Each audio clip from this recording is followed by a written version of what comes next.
सम्भाषणसन्देशसंस्कृतमासपत्रिकायां प्रकाशितानां बालकथानां ध्वनिप्रसारणम् इदं बालमोदिनी इति। मिथिलायां विद्यापतिः नाम कश्चन कविः वसति स्म। सः ईश्वरस्य गङ्गामातुः च आराधकः। स्वस्य अन्तिमकालः सन्निहितः इति तेन ज्ञातं।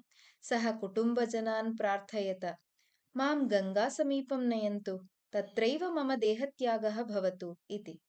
चत्वारः तं विद्यापतिं दोलायां संस्थाप्य उन्नीय प्रस्थितवन्तः। सिमार्याघट्टं सः नेतव्यः इति तेषाम् उद्देशः। यतः तत्र गङ्गानदी प्रवहति। आरात्रिप्रयाणं कृतं चेदपि इतोपि किलोमीटर् त्रयम् अतिक्रान्तव्यम् इति विद्यापतिना ज्ञातम्। सः तान् जनान् उद्दिश्य अवदत्, भवन्तः माम् अत्रैव अवतारयन्तु, मम अन्तिमकालः सन्निहितः इति। ते वाहकाः अपृच्छन्, गङ्गानदी अत्र नास्ति किल, तावत्पर्यन्तं गमनं न अपेक्षितं किम्? तेन उद्देशेन एव एतावद्दूरम् आगतवान् अस्मि।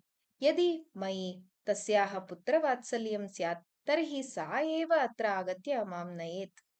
अहं तावद्दूरतः आगतवान्, सा एव एतावदन्तरम् अतिक्रम्य आगच्छेत् इति मम विश्वासः इति उक्त्वा विद्यापतिः दोलातः अवतीर्य ध्यानमग्नः जातः। निरन्तरं गङ्गायाः स्तवनम् आरब्धं तेन। कश्चन कालः अतीतः।